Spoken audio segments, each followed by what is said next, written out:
TE Talks with Guides is a weekly podcast for lovers of history, travel, and all things Italian. Welcome back, everybody, to TE Talks, sponsored by Through Eternity Tours. I am your host, Rob Allen, and on TE Talks, we get to talk with some of the most fascinating people who make a living out of being wonderful storytellers. Now, I just wanted to add, if you enjoy this podcast and the other ones that we've done, please remember to write a review and give us a rating. 5 stars really helps. It's extremely helpful to get the word out and let other people know about who we are and what we do, and that we are offering this wonderful free content. Another thing I would like to add is that if you guys have any questions, and specifically our subject today, maybe people will have many questions, even logistical questions about how to get to a place, what's the best time to visit something, we are always happy to help. Please feel free to write back to us. Today, we have Isabella coming back to us. Ciao, Isabella. Ciao, Rob. Hi, everybody. How are you today? I'm fine, thanks. I'm fine. So I'm in London and you are in Venice, and we're both enjoying the overcast gray weather of January, late January. Looking out of the window.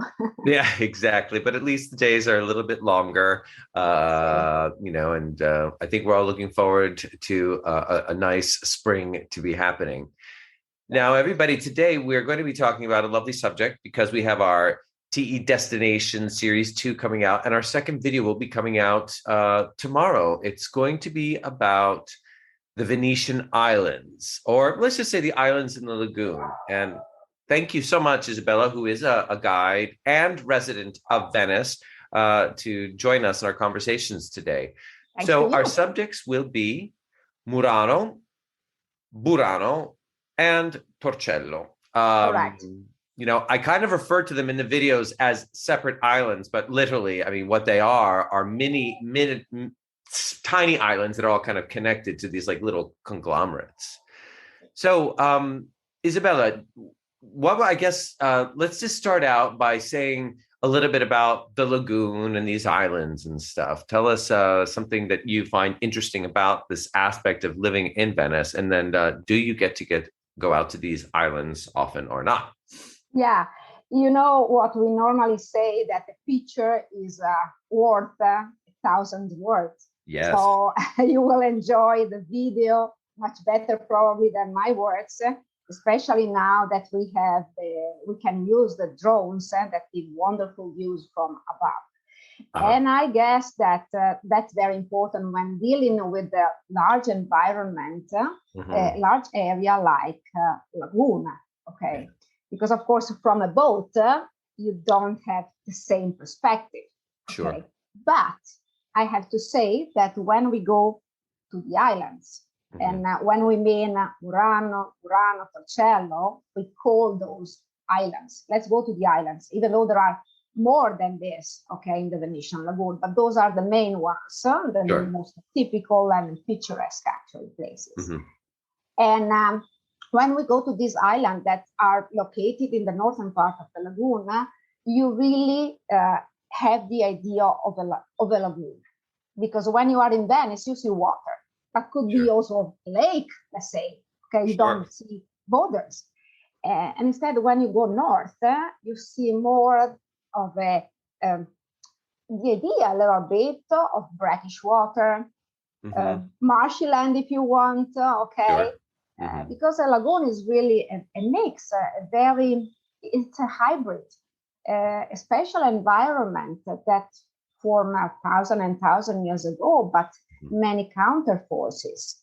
So at one side, you had the sea, at the other, the rivers, because the whole lagoon was originally a huge delta, okay? Many rivers ending into that place. And wind did the rest. So is particular, it's a stretch, almost oval shape, okay, like a big pond. It's 50 kilometers long and for 13. So it's not very deep, let's say, but it covers a surface of more than 200 square miles, actually. Wow. Okay. And think that just 8% of the surface is land, and just 11 is water. The rest keeps changing. That's right. It's very dynamic. There is a constant movement because the sea penetrates the lagoon, okay, the tides, the aqua alta sometimes, or low tide. High water, yes. There are some parts in the lagoon that become so shallow that when the tide goes down of like 1 foot in certain parts, you see the bottom of the lagoon. And so it's not that deep. Certainly there are some canals that were dug more deeply last century, okay, when we had the industrial development on the mainland, and that was to have petrol tankers and cargo boats to reach what later was called Porto Marghera. Okay. But this is in the southern part of the lagoon, and today instead we are dealing with the north. With the islands themselves. It's really interesting. I have to say, as guides, we have to study and learn a lot about the geography. Everywhere, the geography, the history, the industry of places really defines what a place is. And because Venice has this wonderful uniqueness with the lagoon itself, with its history, because one of its industries, what were the main industries? One of them, well, first of all, they kind of were created, these islands. They existed, but they were places of safe havens during attacks, of barbaric invasions. We're talking about in the 6th, 7th century, maybe even earlier AD. But then it also is because the industries, let's say the industries were that they were great merchants. The Venetians ruled the water, so there was an enormous amount of trade.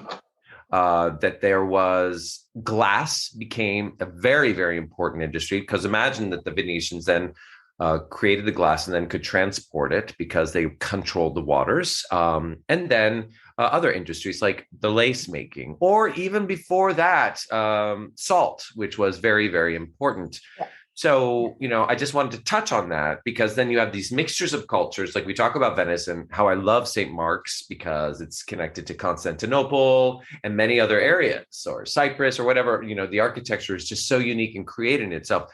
I guess I wanted to say the more one learns about this, the more fascinating it becomes, especially for me and working on these islands. Okay, so Murano, let's say, was a fishing town, and also it was a place of production of salt. We consider, it's not proof for sure, but we consider that more or less the islands, this little center, were born more or less the same time as Venice. But of course, Venice became more important and absorbed, a main role. And they became slowly less important, but it seems that everything actually started from the island that we normally visit last, which is Torcello last, because it's north, more in the north, with respect to Murano, which is closer to Venice. And it's very strange when you go there, because it's almost deserted. There are like 10 people living on that island. Exactly. So thinking that probably everything started from there, and that it counted 20,000 inhabitants. It was an important port. Now you walk there because you really get the idea of the lagoon, of this green place that you don't see much in the center of Venice. Yes. And when we go there mainly to visit the religious complex, because that's the oldest buildings we have in the lagoon, 7th century. Yeah. And also to enjoy lunch, because when we go to the island, you can enjoy like in an half day when you do Burano, for example. But if you want to have the whole idea, as you said, a mix of industry, crafts, views, nature, and good food, nice to stop for enjoying a lunch in one of these fishing villages, because in the end, fish is the main protagonist, of many recipes. Sure. From rice to fried, etc.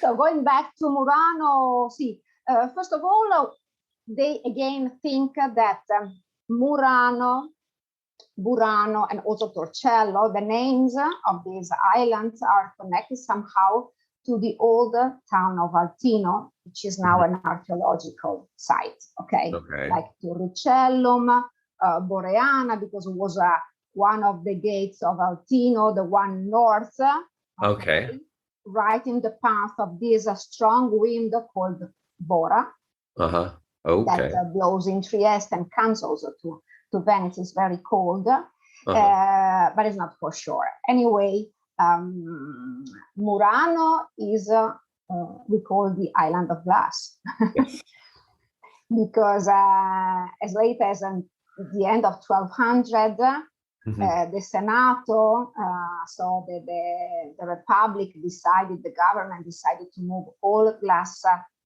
factories or furnaces from the city center to Murano, to this island, because we had too many fires destroying large part of the historical center.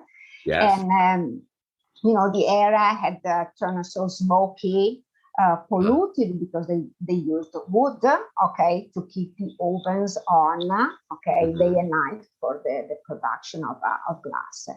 And that decision spoiled a little bit the island that was used up to that moment like a sort of a resort for the patrician of Venice. From the other point of view, it made a fortune of the island because it became such a thriving industry, in the turn of a couple of centuries, that made a fortune not only of Murano, but of the city. And the fame of the city is based also on glass blowing crafts. And the glass blowing masters had many privileges. They could marry, for example, a girl belonging to a noble family, what was not allowed to other classes, people not belonging to the nobility, but they couldn't leave the lagoon. That's right. The confiscation of their goods, etc., because the Venetians wanted to keep the secrets of glass production. And of course, Venetian didn't invent glass. What they invented was this particular technique of blowing through long canes. So even the beginning, the production was just for a medicinal purposes, syringes, little bottle for ointments, perfumes, etc. And on Murano, there is a very interesting museum about glass. Yes, I've seen it.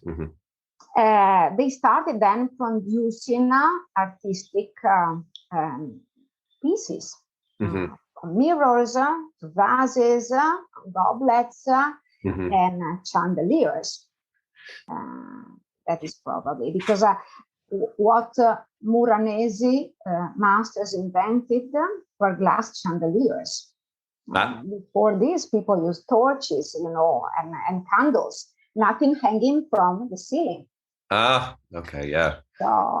the first idea of chandeliers comes from the glassblowers of Murano. I think it's fascinating, and I don't think people understand a lot, or I certainly didn't. So I guess I'm talking about it from my point of view, because we take for granted that glass is something that we see everywhere all the time, but it wasn't that way.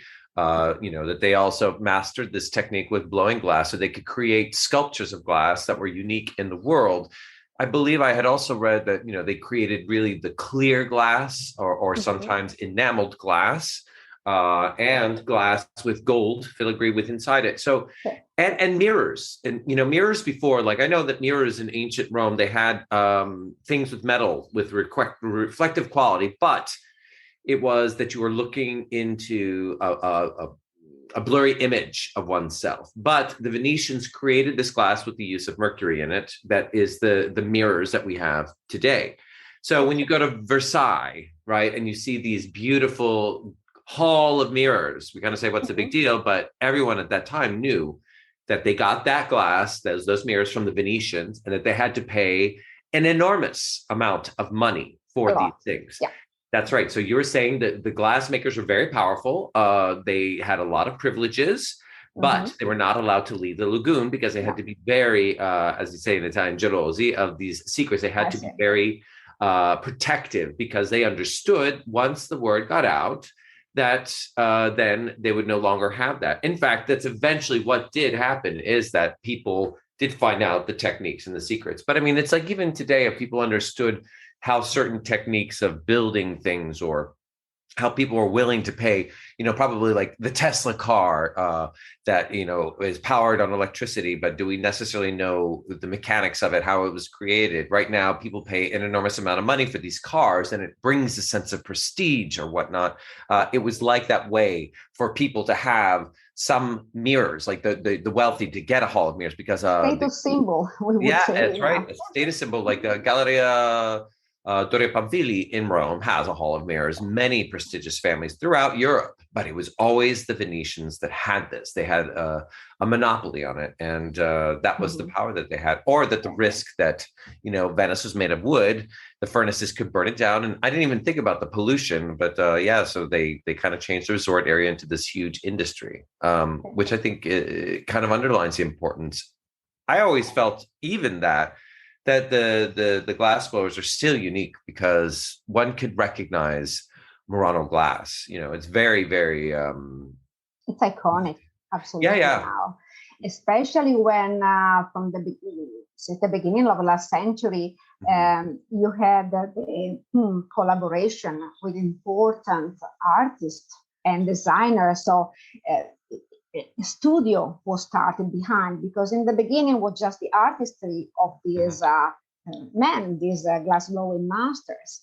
But then they started putting chemistry together with design, for the pigment of colors, starting a sort of research of the colors that could match, because there are colors that you cannot put together in glass, So you have a crack, and so there is actually a great research behind nowadays production. Absolutely.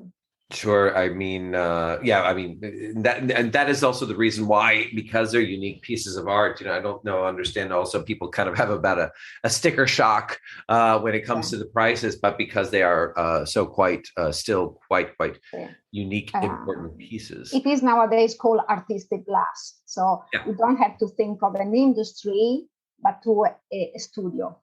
Yeah, exactly. The place for an artist, etc. So the many shops and stores we have downtown, let's say, is something different from what you see when you enter a place on Murano. Absolutely. Oh, absolutely. Over there you get the real stuff, and you can see the process, and they will explain you everything about colors, etc. And then don't forget that another vital production for Venice, vital from the artistic point of view, of course, the production of glass mosaic. Of course. That decorated the church, the churches. St. Mark's Basilica, the famous church on Torcello, but also Santa Maria Donato on Murano Island. These have this beautiful mosaic, again with the golden leaf you were talking about, this Byzantine witness that has always been present and really searched by the nobility in town. They never got really detached from the Byzantine influence. Never. Of course. No. Well, and that's wonderful because of that. That we have it preserved so well because of Venice. These examples of Byzantine culture. So moving along, because we got to cover a lot of stuff. By the way, let's talk about the logistics too. I think this could be helpful for people. There are kind of two ways to get out to these islands. Either you go by Vaporetto, which is kind of like I always say, a boat bus for people. So you could go by public transport. So, you would take it from St. Mark's Square, but let's just tell people to give them an idea of the two choices that they have, or if there are other choices, you can let me know. If you go by Vaporetto and you want to cover Murano, then Burano, and then Torcello, I mean, do the Vaporetti go out to Torcello as well? See, you have to see, there are lines that go straight to Torcello, or you have to change the bus on Murano, on Burano, sorry. It takes a long time. The problem is that in season, really from April till the end of October, it's so crowded. In the summer, it's very hot. You have to stand quite often. You don't find a seat. So it becomes quite tough, in my opinion. Okay. Sure. It's a full day kind of thing. You don't just do it in a couple of hours. It takes like... No. You have a bit of spoil, okay? Time, especially when you are with a guide, okay? The guide cannot really explain to you on the water bus because it's so crowded. You go inside, okay, till you get off. So it's not the same as a private water taxi, a private boat. Yes. And I like that also because quite often we start from St. Mark's Square, or people location can be an hotel or an apartment, okay, but nearby. And I like to navigate, to go along the Grand Canal before reaching Murano. So you take advantage of a tour to the island, a trip to the islands, starting from the city center and enjoying the main street in town. Sure. Yeah, it's kind of like what we did. So yes, I mean, it does, if one has the ability to pay for a guide and a boat to take out, because there are these beautiful boats that one can have a driver take you out, the beautiful styled, I believe it's 50s or 60s styled boats. The wooden boats. The wooden boat for people, you mean? Yes. Yeah. Well, you up to 12 people can sit and share. Okay. I would say I normally keep to a maximum of 8, so people can stand in the back and in the front here. Okay. Because really the Grand Canal, it's a great way to prepare you visually and mentally to appreciate the contrast with the minor islands, but so much connected because of glass, etc., with these palazzi, because from the boat you can also fit inside, interiors, and see these great chandeliers, for example, or some facades are decorated actually with mosaics. That's a nice way. See, I would keep to 8, even though it can fit more people. Yeah. Sure. And I mean, the boats, we want, everyone has to realize, like, Venice is expensive. There's no way to get around it, but it is expensive because of this industry. It's also about the standard of living to live there, what it means to keep it up, etc. So maintenance. Yes, maintenance it is. You have to kind of understand that on every level. Even for people like you who live there, the food is much more expensive. Electricity, everything is more expensive. That is one of the costs of living there. But if one could afford the boats and then go out, you can probably do it in a half day, going to these 3 places. Okay. Great. Yeah. So it's always good to know people to help you set that up. Of course. So let's say like half an hour along the Grand Canal and a few minutes then to reach, the Northern Lagoon and Murano. And if the tide is okay, you can also cross the main canal that separates, that takes you to Murano, the islands. It's hard for me to explain because even Murano is not a single place. It's made of many islands. Yep. But let's say there is a main canal which runs along a main fondamenta, a main waterfront, a main street, which is very picturesque because you see the old medieval houses belonging to these glass-blowing masters' families, and the little, stores before you reach your destination, because you have to choose a company or a studio to see the glass-blowing demonstration. How really you obtain the glass dough, the glass pasta from sand, from pigments that are part of the composition. And they normally show you a blown piece or a small sculpture, just to show you the two techniques. Okay. Exactly. And we were able to include one in the video. So it was really nice, a small piece. It's so funny. I always imagine them blowing the glass, like just doing a big blow, like when you blow up a bubble, but it's very, very quick. It's very subtle when they do it. Quick, slowly, the air reaches the end, and you see that the piece blows up. Yeah, exactly. Nice. Like a bubble gum. Yeah, it's a little bit like bubblegum, but much more slowly and delicately being done. But it is great to see these masters.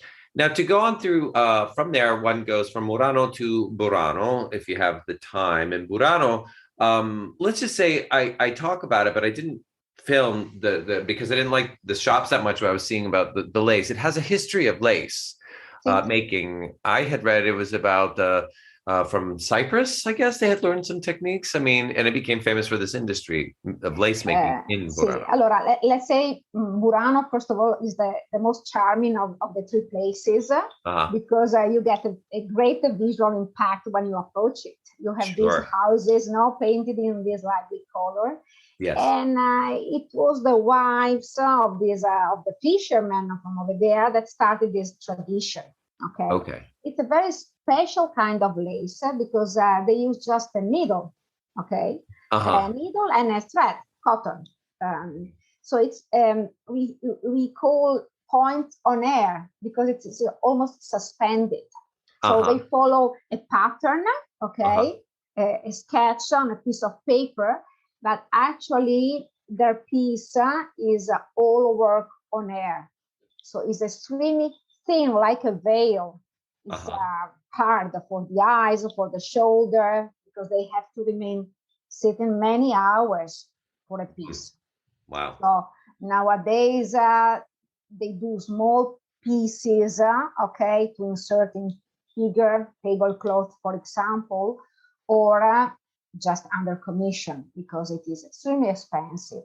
Yes. And there are just probably 20 ladies left who have the skill, to do this lace. It's very, very interesting. See, they do nowadays very practical stuff that you can wash in washing machines, and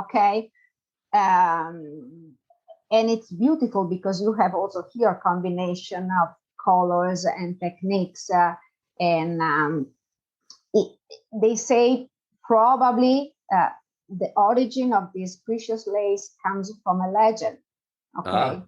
That one day a fisherman was so good in resisting the singing of mermaids.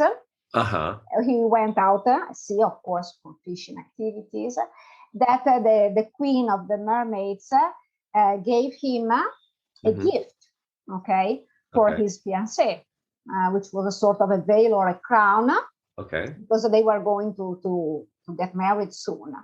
And all the other girls on the island were so jealous of these beauty artifacts that they decided to copy in a way. Actually, there is a strong connection between this lace and the fishing nets. To produce the fishing net, they use plastic, and a thread. So it's something that belongs to tradition. We don't know exactly the origin, but it's extremely refined and hard, very difficult. And time consuming. It takes a long time to create the lace. So aside from that, you already touched upon it. Probably it does have the most visual impact. And I think the day we went to the island, it was quite beautiful because even though it wasn't sunny at all, the gray backdrop even had a stronger effect of the contrast, because if people don't know, the colors are brilliant and there are no two houses next to each other that have the same color. We're talking about fuchsia, mint green, bright canary yellow, just every kind of strong primary color. Nothing is a subtle pastel or light No, gray. no, no. I even said it looks like you're going through Candyland. I mean, it's just so unique and so beautiful. Sì. Would, And the inhabitants are really proud of their sure. place. It's a small community, I guess no more than 2,000 souls nowadays, okay? Hmm. But they are very tight community. Think that during the winter time, there is Hmm. nobody except for Buranelli over there. Uh-huh. In the Uh-huh. summer, it gets crowded because it's really beautiful. So it represents an attraction for. For But people. then in the evening, it turns quiet again. Uh-huh. Everybody's out. It's typical in Italy, no, to spend Sure. time in the open. So everybody's out as soon as tourists leave. The Yes. inhabitants, okay. Having a walk. So, sì, sì, walk. It's that. And besides the lace, Burano is very popular for its cookies, the Buranelli, which Ah, are round shaped like ciambelle or okay. shape like the Grand Canal, like an S. Okay. Ah, I didn't have their cookies. Hmm. Yeah. When you get there, you have the smell of these many bakeries, and you can Mm. go there and taste these buttery cookies. They are, see, eggs, sugar, okay, butter, Mhm. but they have a very special flavor, okay. Ah, See, very, Mamma very mia. No, nice. I didn't know about these cookies. And of course now it's because we're doing this early in the morning. I haven't had any breakfast yet. So of course now you've got my stomach growling. But it also has, of course, which is very notable when people come, it has a bell tower like Pisa, but Wow, it's see. even it seems to be even leaning more than the Tower of Pisa. It leans a lot, a lot. They say 1 meter and 80 centimeter, which comes to quite a few Wow. feet. Um, it started leaning Hmm. I don't remember now, but I think in 1700, something like that. Uh-huh. So one morning, early morning, the priest woke up from a sudden big noise Uh-huh. and ran out of his home and saw that the bell tower, which looks like a pencil, a leaning pencil, really. Wow. It does Uh, look like a pencil. It really does. And it does. It's like, whoa, it really is leaning. But then of course you get to so the there canals are with the colored boat. spots from which you can take a wonderful picture with the blue and the pink of the houses and this leaning tower behind. Ah. It is very nice. So, Yeah, and then there was also a thing. I think there are a few artists who also live on the island, and then some of the homes are decorated. I guess we got a shot of like I got Beppe Casa Beppe Sua. Bapisua, Uh-huh. Bapisua, which Uh-huh. is probably the funniest multicolor like Harlequin Yeah, house. it is. So they're beautiful, and I mean, just to get everybody a visual, so you understand. Well, if you watch the video, you'll see it. But the So, houses are very tiny. They're beautiful, small, intimate homes, and of course, because Isabella, you've touched upon it. These islands do have people who live there in Murano and Burano. Just like the Venetians. They're not as overpopulated as or as populated as they used to be, but you definitely have people from the islands, and they live there round year round, of course, which it's must not be easy because I can imagine. already in Venice you feel isolated. When it comes to another island, which is not Yeah. part of the city, it's more time consuming when it comes to transportation, to logistic. So if you work on the mainland and live on Morano, it's takes forever. Hmm. Now, So, so let's say from Burano, one then goes to Torcello, which you did sì, mention a little bit. But of course, I think a lot of guides that I've spoken to, they love to take people to Torcello because of the fact that, as you said, it has the oldest buildings in the lagoon, which is not an easy feat considering that Venice does have, ancient buildings, mostly ancient buildings. But I guess what I think of, as you mentioned, it used to have a population of 20,000 and now 10 people live this there. is written in Um, chronicles. Yeah. yeah, because of a context of what was going on. There were plagues that were hitting the island. I mean, all of the islands, the population diminished. The swampy area became a problem for the boats. It wasn't as navigable. So there were a lot of buildings there for these 20,000 people, but eventually most of them were torn down and the materials were used to build up in Venice. Consider that if you look at the map, you can see how north, Torcello is, and it is located in a close part of the lagoon. So whereas Murano, Venice, and other places are closer to one of the opening, the connection with the sea, and there is a good exchange of water. Okay. Sure. Torcello is more protected in a way. Okay. So shallow waters, the delta of two small rivers there before Venetian diverted them more out of the lagoon. Cause actually malaria. Okay, so it became really a malarian swamp. So people who left never went back. Actually, now it's absolutely safe and beautiful, and it is so close in a way to the mainland. That's probably the reason why the first inhabitants escaping from barbarian, from Altino. From barbarian attacks and invasions, they moved to Torcello first because that's the closest one to mainland. Okay, and it's very different. Again, every islands are so particular. When you are on Murano, Murano is totally different from Burano. In Burano, you don't see any palace, for example. Sure, it's very little houses, simple houses. A real fishing village. And then you go to Torcello, and to Torcello, everything is green. You have these inlets, you have really the sense of the lagoon, and to get a great view over the lagoon, what was the fish farming, for example, also, it's beautiful to reach at the top of the tower. So the main church on Torcello is called Santa Maria Assunta, the Assunta Glade. It has an old bell tower, and it is possible to reach it. It's on foot, there is no lift, but it's easy. You have a few steps, a short ramp, till you reach the top. And the view you enjoy from there is great. So one can visit the you can climb up the tower. Okay. I guess they are going to reopen after COVID, because for COVID, since it's a little bit cramped, had just an entrance and an exit. It's not like the tower in St. Mark's, which has a lift, etc. So they will reopen it, and it's if possible, and if you feel like it's very nice for me to reach the top. Gosh, I mean, it is actually. I mean, we didn't do it in St. Mark's. Now I have to think, okay, I have to do a trip and a new video that'll, because we want to do a lot of how-to videos, but I'm going to incorporate how to get up on these towers, because I just want the views.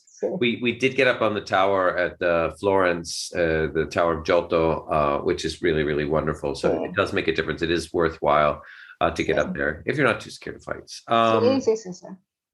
So the church is beautiful, Santa Maria Assunta, because of its simplicity in a way.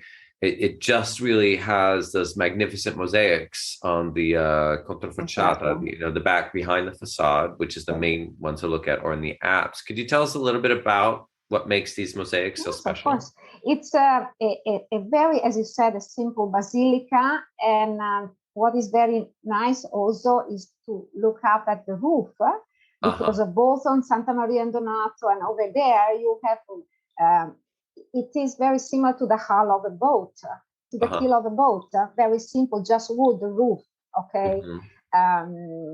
Everything that could be light, because in Venice, we have problems with weight. Okay. Sure. Everything has to be flexible to adapt to the movement, etc. And this church offers beautiful mosaics, not only on the pavement, but on the reverse of the facade. You have this great wall completely covered with golden mosaics and colorful mosaics dating back between 12th and 13th century. Yes. Okay. The style is Veneto-Byzantine again, and represents the last judgment, the doomsday. Yes.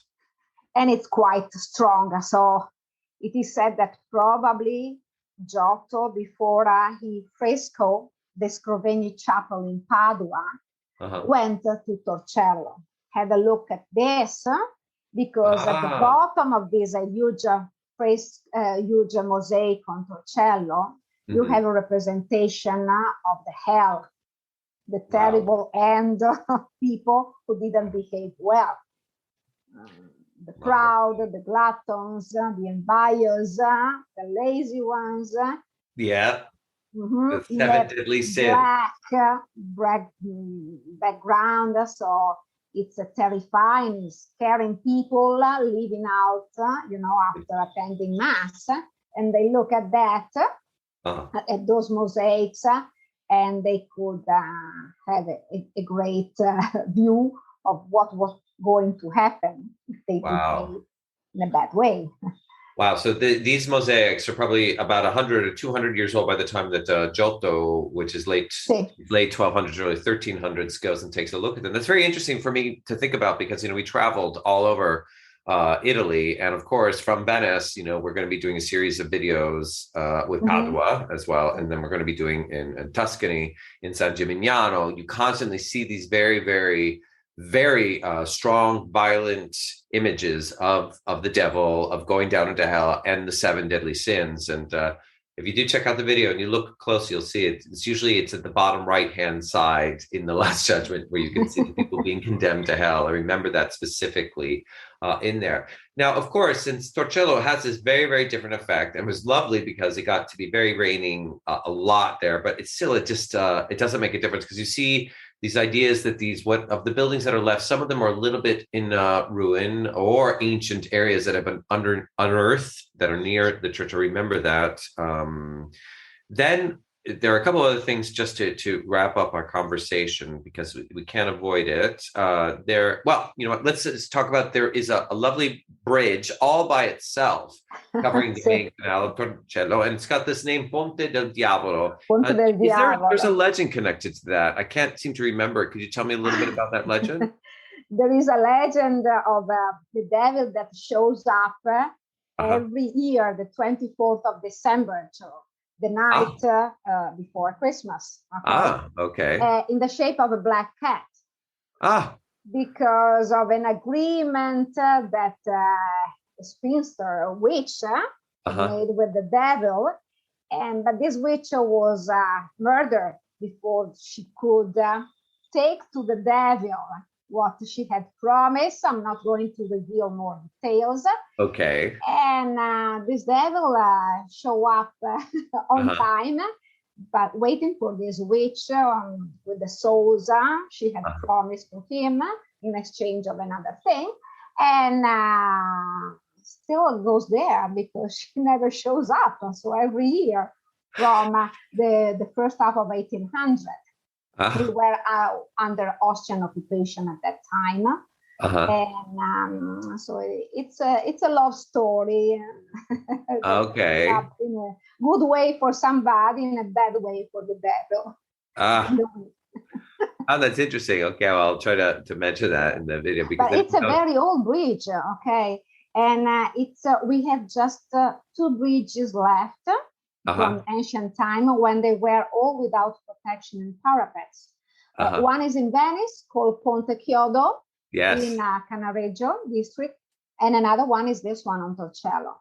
So it's very nice when you arrive and you want to walk, do the 10-12 minutes walk to Santa Maria Assunta, to cross the bridge and proceed parallel to the canal to cross some fields with artichokes, olive trees, some beautiful countryside villas, second houses there, and then return along the main waterfront. But if you have a private boat, you can go straight also to Santa Maria Assunta. And another beautiful things to visit or to catch a glimpse of is the vegetable garden and the garden of the Cipriani restaurant. It's an historical restaurant over there with beautiful roses and herbs that you can see very well from when you walk along this path I told you, and also from the tower. Wow. And it's one of the historical restaurants because also very important people like Lady Diana and others went there. Okay. Yeah, that was right. So I was going to ask you, because if I've been to the island a couple of times now, thanks to you, I know there are other things that I need to do. I've seen that there were two pretty posh restaurants. One was the Osteria del Ponte del Diavolo, but then the other one you're talking about. So they're both pretty posh restaurants. But I guess if one could go there, you would prefer the Cipriani restaurant? On Torcello, yes. Not only for the quality of food, because now I have to say you have a very good choice in the lagoon, very good restaurant, okay, even Michelin. And but for the garden, for what is around you, for the atmosphere of this place.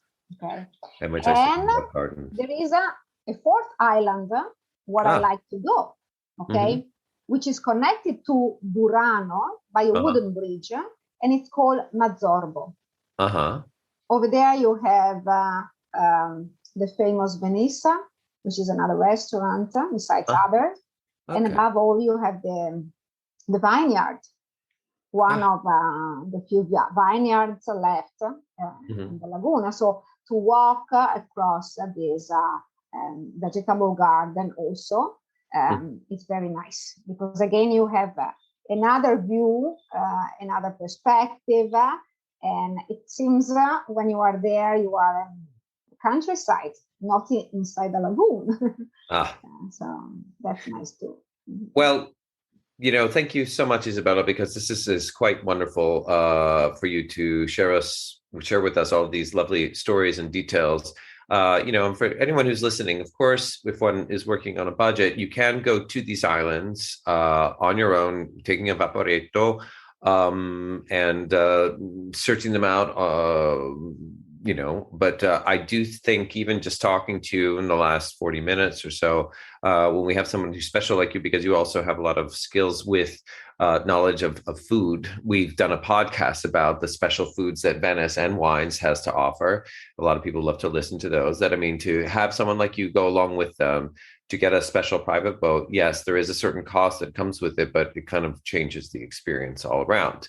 And you just get to see things. As I've said myself, I've been there twice already, and I did not think of the idea of going up onto the bell tower and the views that I could afford, to walk in the garden next to the restaurant, to go to that restaurant. I will go actually maybe after the pandemic finishes and things are running better. I wait for you, and I want you to taste, if you haven't already done, the famous risotto alla buranella, which is with a small goldfish, with the fish broth, which is very nice. Okay, risotto alla buranella. Oh, buono. Okay. Very creamy, yeah. Yes, well, I look forward to seeing you, because I will be coming back to Venice again, because I had such a good time with you, Giovanna, and the other colleagues. It's really nice to build friendships with the local people who live and work in Venice, because they get to show you the true Venice. Looking forward. Yes, exactly. So thank you again so much. And remember, guys, if you do have questions for us, we are happy to answer them. Just please write to office@througheternity.com, and you can refer them to me or to Isabella, and we will address them on some of the podcasts. If you have other questions, I'll be happy to read them out and answer questions for people. And please, please, please do give us a rating and share the wealth, write a review for us, because that really, really helps people know about what we are doing. And remember to check out our video about TE Destinations Series 2. We have about the Venetian islands that will be coming out tomorrow, which is January. Today is 28th, exactly. January 28th. Va benissimo. Grazie mille, Isabella. You're welcome. It was my pleasure. Ciao, ciao. Ciao, ciao, ciao, everybody. Thank you for listening to our TE Talks with Guides. We have a new episode every Wednesday. Please subscribe to get an alert when each podcast comes out. Rate us and tell people how you enjoyed it, and share it on Instagram, Facebook, or Twitter. Most importantly, if you enjoyed it, send us a feedback about the show. Also, if you are curious about what some of these people and places we talked about look like, you can subscribe to our YouTube channel and watch the video on this podcast where we have inserted special images for you to further enjoy the story.